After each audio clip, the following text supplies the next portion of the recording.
14 फरवरी 2019 जम्मू कश्मीर के पुलवामा में सीआरपीएफ के काफिले पर ऐसा आतंकी हमला हुआ जिसने पूरे देश को हिला दिया।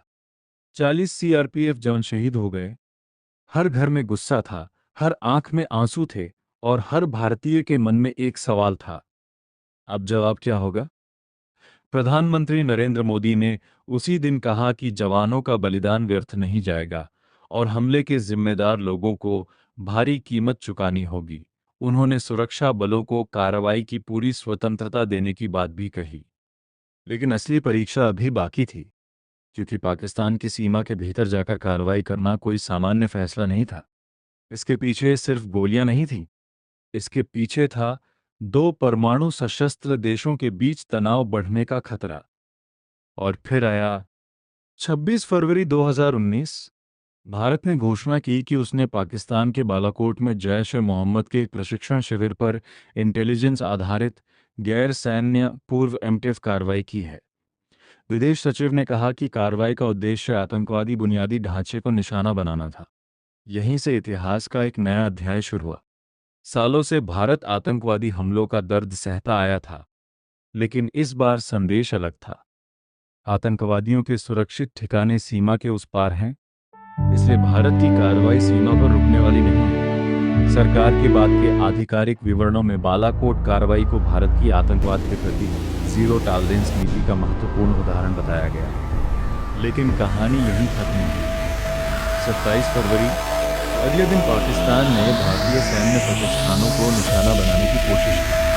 संकट अब और गंभीर हो चुका था। इस फैसले के बाद पूरा क्षेत्र युद्ध के बेहद करीब खड़ा था। ऐसे समय में प्रधानमंत्री के सामने सिर्फ एक सवाल नहीं था, हमने जवाब दिया या नहीं, बल्कि सवाल था, अब देश को अगले कदम तक सुरक्षित कैसे ले जाना। यही वह जगह है जहां नेतृत्व की असली परीक्षा होती है। युद्ध भूमि पर सैनिक बंदूक लेकर खड़ा होता है, लेकिन राष्ट्रीय संकट में प्रधानमंत्री के एक निर्णय के पीछे करोड़ों लोगों की सुरक्षा, सेना का मनोबल और देश का भविष्य खड़ा होता है। और फिर भारतीय वायुसेना के पायलट अभिनंदन वर्धमान पाकिस्तान के कब्जे में चले गए।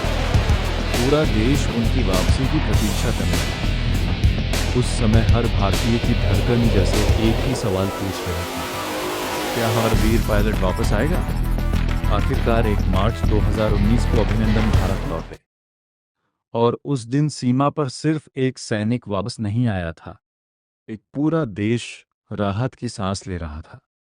इस पूरी घटना में सबसे ज्यादा याद रखने वाली बात शायद यही है, प्रधानमंत्री ने खुद युद्ध भूमि में जाकर गोली नहीं चलाई थी। और राष्ट्रीय सुरक्षा में कभी कभी सबसे बड़ा साहस बंदूक उठाना नहीं होता, बल्कि वह फैसला लेना होता है जिसके परिणाम की पूरी जिम्मेदारी आपके कंधों पर हो। पुलवामा के शहीदों के परिवारों की आंखों में जो सवाल था, बालाकोट के बाद देश ने उसे एक संदेश में बदलते देखा।